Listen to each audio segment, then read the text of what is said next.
आम आदमी पार्टी की आज की इस प्रेस कॉन्फ्रेंस में आप सभी पत्रकार साथियों का बहुत बहुत स्वागत।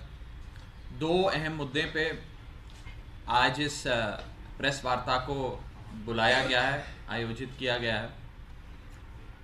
पहला मुद्दा है मनीष सिसोदिया जी पर एक और झूठा मुकदमा, फीडबैक यूनिट की आड़ में एक एब्सोल्युटली फॉल्स फैब्रिकेटेड झूठ फेक मुकदमा मनीष सिसोदिया जी पे किया गया। भारतीय जनता पार्टी आरोप लगाती है कि मनीष सिसोदिया जी ने प्रधानमंत्री मोदी जी की और बीजेपी के सीनियर नेताओं की 2015 के बाद लगातार जासूसी करवाई। पिछले 8 साल से यह आरोप लगाया गया कि मनीष सिसोदिया प्रधानमंत्री मोदी जी और बीजेपी के बड़े बड़े नेताओं की जासूसी करा रहे हैं। इसके चलते उन पे सीबीआई का एक और मुकदमा दर्ज हो गया। पहले तो मैं ये पूछना चाहता हूं केंद्र में बैठी प्रचंड बहुमत की भाजपा सरकार से कि एक आधी स्टेट का एक आधा उप मुख्यमंत्री पिछले 8 सालों से देश के सबसे शक्तिशाली व्यक्ति प्रधानमंत्री मोदी जी और इतनी बड़ी प्रचंड बहुमत की बीजेपी सरकार के बड़े नेताओं की जासूसी करा रहा था, लेकिन इसकी कानो कान खबर ना केंद्र सरकार को थी, ना केंद्र सरकार की एजेंसियों को थी, ना CBI, ED, raw, IB, NIA, कोई भी बड़ी जो शाखा है इंटेलिजेंस एजेंसीज है भारत सरकार की, उनके पास थी। और 8 साल से ये चीजें चल रही हैं। अगर ऐसा हो रहा है तो सबसे बड़ा सवाल तो भारत की एजेंसियों की और केंद्र सरकार की काबिलियत पे खड़ा होता है। अगर 8 साल से आप एक आधी सरकार का आधा मुख्यमंत्री, उप मुख्यमंत्री आपकी जासूसी करा रहा था और आपको 8 साल तक पता नहीं लगा, तो फिर चीन और पाकिस्तान आपके साथ क्या क्या कर रहा है उससे तो फिर आप क्या ही लड़ पाएंगे। मैं भारतीय जनता पार्टी वालों को कहना चाहता हूं कि अगर किसी ने जासूसी करी आपकी तो सबसे पहले तो एनआईए के, आईबी के और रॉ के बड़े बड़े अधिकारियों को सस्पेंड करें, उनके खिलाफ कार्रवाई करें, उन्हें पकड़ के जेल में डालें, उन पे सीबीआई के मुकदमे करें, क्योंकि वो चूक गए। 8 साल से कोई शख्स आपकी जासूसी कर रहा है और हमारी देश की सेंट्रल एजेंसीज जो हैं वो पता ही नहीं लगा पा रही। यह आरोप है बीजेपी। मैं बीजेपी वालों को एक हिदायत देना चाहता हूं कि आरोप ऐसे लगाओ कि लोग विश्वास तो करें। यह फीडबैक यूनिट की आड़ में सीबीआई द्वारा दर्ज करी गई मनीष सिसोदिया पर एफआईआर फैक्ट्स पर बेस्ड नहीं है, फिक्शन पर बेस्ड है। The FIR registered by the Central Bureau of Investigation against Manish Sisodia on the alleged pretext of snooping using a feedback unit is not based on facts and is purely based on fiction. ये BJP के अपने मन के ख्याल हैं और एक ही मकसद से ये जासूसी के नाम पर एफआईआर दर्ज करी गई मनीष सिसोदिया जी पर कि मनीष सिसोदिया बाहर ना आ पाए। एक मुकदमे में बेल मिले तो दूसरा मुकदमा दर्ज कर दो, दूसरे मुकदमे में बेल मिले तो तीसरा मुकदमा दर्ज कर दो। मुकदमे दर्ज करके यह चीज सुनिश्चित करो कि अरविंद केजरीवाल का दाहिना हाथ दिल्ली के उप मुख्यमंत्री मनीष सिसोदिया जेल से बाहर ना आ पाए। इसी कवायद में पूरी केंद्र सरकार लगी। चीन भारत की सरजमी पे कब्जा करने की कोशिशें करता है, पाकिस्तान अपनी नापाक कोशिशें करता रहता है, लेकिन हमारी जांच एजेंसियां मनीष सिसोदिया को पकड़ के जेल में डालती हैं। इंटरनल सिक्योरिटी, चीन, पाकिस्तान, इनसे कैसे लड़ाई लड़नी है, इनसे कैसे निपटना है, उस पर हमारी एजेंसियों का बिल्कुल भी ध्यान नहीं है। मैं भारतीय जनता पार्टी के लोगों को कहना चाहूंगा कि अगर 8 साल तक देश की राजधानी में बैठा कोई शख्स, ना उसके पास पुलिस, ना उसके पास एंटी करप्शन ब्यूरो, ना उसके पास विजिलेंस विभाग, ना उसके पास कोई शाखा, वो फिर भी 8 साल तक प्रधानमंत्री जी की और बीजेपी के बड़े बड़े नेताओं की फीडबैक यूनिट के नाम से जासूसी करा रहा था। तो क्या हमारी देश की एजेंसियां, इंटेलिजेंस एजेंसियां सो रही थी? क्या हमारी एनआईए, रॉ, आईबी और तमाम इंटेलिजेंस एजेंसियां इतनी निकम्मी है कि 8 साल तक कोई एक छोटा सा आधे राज्य का आधा उप मुख्यमंत्री, ना पुलिस, ना विजिलेंस, ना ईसीबी होते हुए देश के सबसे शक्तिशाली व्यक्ति की जासूसी करा रहा है, लेकिन हमारी एजेंसियों को कानो कान खबर नहीं? क्या यह संभव है?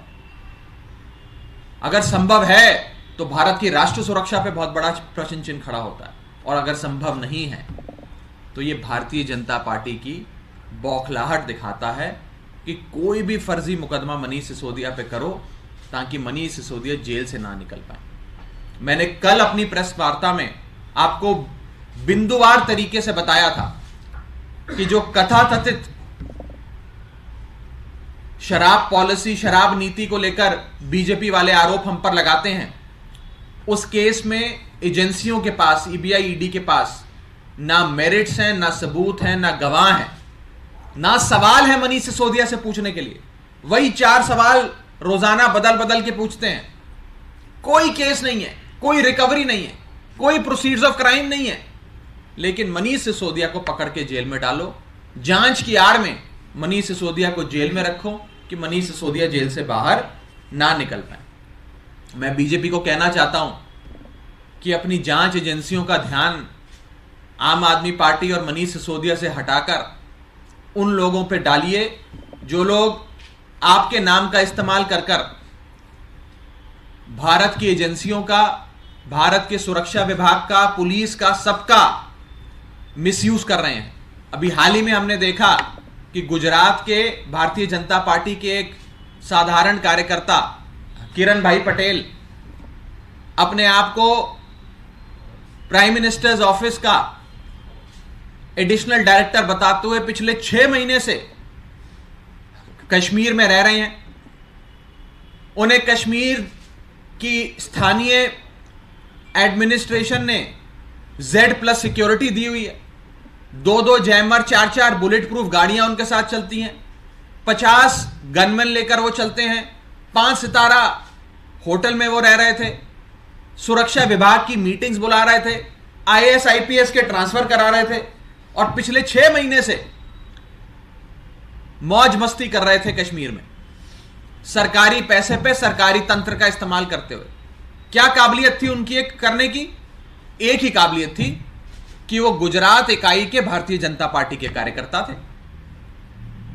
अगर जांच करनी है तो ऐसी जासूसी की जांच करिए। ऐसा शख्स जिसने हमारी जम्मू कश्मीर की पुलिस और सिक्योरिटी फोर्सेस के चक्रव्यूह को भेद दिया, उसकी जांच नहीं करती बीजेपी, क्योंकि वो गुजरात का बीजेपी का कार्यकर्ता है।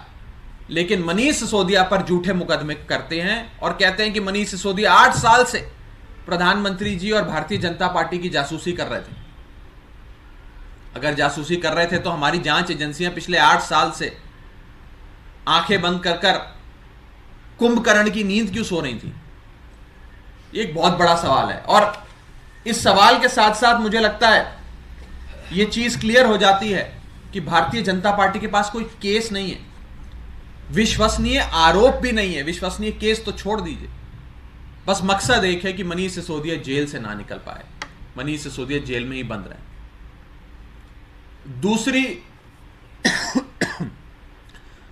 दूसरा महत्वपूर्ण विषय आज की इस प्रेस कॉन्फ्रेंस का, बीजेपी द्वारा दिल्ली विधानसभा में लाया जा रहा नो कॉन्फिडेंस मोशन। आप सब जानते हैं कि दिल्ली विधानसभा 70 विधायकों की विधानसभा है। किसी भी पार्टी को सरकार बनाने के लिए 70 में से 36 कम से कम चाहिए होते हैं, बहुमत के आंकड़े से एक ज्यादा। जिसके 70 में से 36 विधायक होते हैं उसकी सरकार होती है। आम आदमी पार्टी के 70 में से 62 विधायक हैं, 62, और बीजेपी के मात्र 8 विधायक हैं।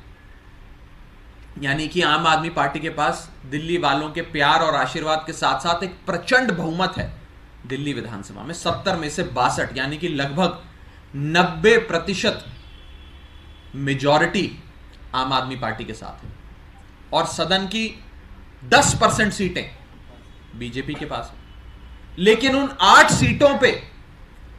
सीटों की बदौलत भारतीय जनता पार्टी दिल्ली विधानसभा में नो कॉन्फिडेंस मोशन लाकर केजरीवाल सरकार गिराना चाहती है। केजरीवाल सरकार को नो कॉन्फिडेंस मोशन लाकर गिराना चाहती है। सरकार गिराने के लिए आपको विधायक चाहिए। विधायक अगर बीजेपी की तरफ हो गए तो सरकार गिर जाती है। आपने देखा कि कैसे महाराष्ट्र से लेकर मध्य प्रदेश तक विधायक बीजेपी ने खरीद लिए, विधायकों को बीजेपी ने तोड़ लिया और उस समय की स्थानीय सरकारों को गिरा दिया। आज वैसे ही बीजेपी दिल्ली में केजरीवाल सरकार गिराने की कोशिश कर रही है, और यह मेरा सीधा आरोप है कि नो कॉन्फिडेंस मोशन लाकर, नो कॉन्फिडेंस मोशन की आड़ में बीजेपी लगातार आम आदमी पार्टी के विधायकों से संपर्क कर रही है, उन्हें डरा रही है, धमका रही है, और 2 ऑप्शन दे रही है। Option number 1, Bharatiya Janata party join कर लो, हमारी पार्टी में शामिल हो जाओ, अरविंद केजरीवाल को छोड़ दो, और अगर पहला ऑप्शन नहीं पसंद तो फिर हम दूसरा ऑप्शन लागू कर देंगे। दूसरा ऑप्शन है ईडी सीबीआई पकड़ के आपको जेल में डाल देगी। तो अगर अपनी स्वतंत्रता, लाइफ एंड लिबर्टी, अपनी आजादी प्यारी है तो बीजेपी में आ जाओ, नहीं तो पकड़ के सीबीआई ईडी आप पर कोई भी मुकदमा दर्ज कर कर, मन गढ़ंत आरोप लगाकर आपको जेल में डाल देगी। ये 2 ऑप्शन हमारे कई विधायकों के सामने बीजेपी रख रही है और साफ तौर पे कह रही है कि अरविंद केजरीवाल का दामन छोड़ो, आम आदमी पार्टी की पीठ में छुरा भोंको और आम आदमी पार्टी को छोड़कर बीजेपी में आओ, ताकि हम इस नो कॉन्फिडेंस मोशन के सहारे अरविंद केजरीवाल की सरकार गिरा दें दिल्ली में। ये भारतीय जनता पार्टी की नापाक कोशिशें दिल्ली में चल रही हैं। ये लोकतंत्र से खिलवाड़ बीजेपी का देश की राजधानी में चल रहा। दिल्ली वालों ने लगातार बीजेपी को नकारा है। पिछले 25 सालों से दिल्ली में दिल्ली सरकार बनाने के लिए जितने चुनाव हुए, सारे चुनाव बीजेपी हारी। 25 सालों से बीजेपी दिल्ली की सत्ता से बाहर है। 2013 में जब आम आदमी पार्टी ने पहला चुनाव दिल्ली का लड़ा, बीजेपी हारी। 2015 में जब आम आदमी पार्टी ने दूसरा चुनाव दिल्ली में लड़ा, बीजेपी हारी। जब 2020 में आम आदमी पार्टी ने तीसरा चुनाव दिल्ली में लड़ा, बीजेपी हारी। आज बीजेपी हार हार कर भी सबक नहीं ले पाई। अब चोर दरवाजे से जोड़ तोड़ कर खरीद फरोख्त कर और केंद्रीय जांच एजेंसियों का, सीबीआई और ईडी का दुरुपयोग कर हमारी सरकार तोड़ने की कोशिश कर रही है। हमारे विधायकों को बुलाकर बीजेपी के नेता कहते हैं कि अगर हम मनीष सिसोदिया का यह हाल कर सकते हैं तो तुम तो साधारण विधायक हो, तुम्हारा तो कितना बुरा हम हाल कर सकते हैं तुम सोच भी नहीं सकते।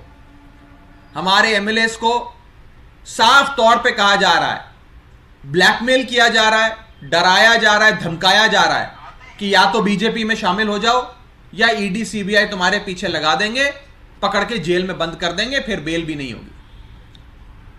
सीधी धमकी हमारे लोगों को दी जा रही है। और मैं इस सरकार बनाने का दावा करने वाली बीजेपी को, दिल्ली में 70 में से मात्र 8 विधायक होने के बावजूद भी सरकार बनाने का दावा करने वाली भारतीय जनता पार्टी को कहना चाहता हूं कि आम आदमी पार्टी के लोग उस मिट्टी के नहीं बने जो दगा दे दें दिल्ली के लोगों को या अपनी पार्टी को। आपने कई बार कोशिशें करी हमारे विधायक खरीदने की, 2013 में भी करी, 2015 में भी करी, 2019-20 में भी करी, 2022 में भी करी, लेकिन आप हमारे एक विधायक को नहीं तोड़ पाए, एक विधायक को। आम आदमी पार्टी कांग्रेस पार्टी नहीं है जिसके विधायक डर के या प्रलोभन के चलते अपनी पार्टी छोड़कर बीजेपी में शामिल हो जाए। यह आम आदमी पार्टी आंदोलन की कोख से जन्मी पार्टी है। हम उस मिट्टी के नहीं बने कि हम अपनी पार्टी छोड़कर बीजेपी के पास चले जाएं और दिल्ली वालों से दगा कर लें। मेरा बीजेपी को यही सुझाव रहेगा कि ये नापाक कोशिशें बंद करिए। जनता के दिए गए फैसले का, चुनावों में जब जनता अपना मतदान देती है, उस फैसले का अपमान मत करिए, उसकी कद्र करिए और जनता के फैसले को स्वीकार करना सीखिए। बहुत बहुत शुक्रिया। राघव, ये मोशन आएगा कैसे? बीजेपी कैसे लेके आएगी सत्ता में? तो आप लोग, बीजेपी ने बकायदा प्रेस कॉन्फ्रेंस कर घोषणा करी है कि वो नो कॉन्फिडेंस मोशन लाएंगे। नो कॉन्फिडेंस मोशन सदन के भीतर जो भी लेजिस्लेटिव ग्रुप होता है किसी भी पार्टी से संबंधित, वो स्पीकर को एक लिखित में चिट्ठी लिखकर नो कॉन्फिडेंस मोशन ला सकता है। पर मैं ये पूछना चाहता हूं कि जिस पार्टी के पास 70 में से मात्र 8 विधायक हैं, वो नो कॉन्फिडेंस मोशन क्यों लाएगी? नो कॉन्फिडेंस मोशन का तो अंत क्या होगा, उसका क्या रिजल्ट आएगा, ये तो पहले ही पता है उनको। लेकिन वो फिर भी पूरे कॉन्फिडेंस के साथ नो कॉन्फिडेंस मोशन इसलिए ला रहे हैं क्योंकि वो खरीद फिरोत में लग गए हैं, एजेंसियों का सहारे से लग गए हैं, हमारे विधायकों को डराने धमकाने पे लग गए हैं। ये सच्चाई है। आज आपके कितने विधायकों को संपर्क किया गया है? मतलब कुछ विधायकों, हमारे बहुत सारे विधायकों को बीजेपी के कई नेता संपर्क कर रहे हैं, खुली धमकी दे रहे हैं। आप कहेंगे तो आने वाले समय में हम अपने विधायकों को भी आपके सामने पेश करेंगे कि कौन से विधायक को कौन से नेता का फोन आया। वो सारे खुलासे भी आम आदमी पार्टी आने वाले समय में करेगी। बहुत बहुत शुक्रिया।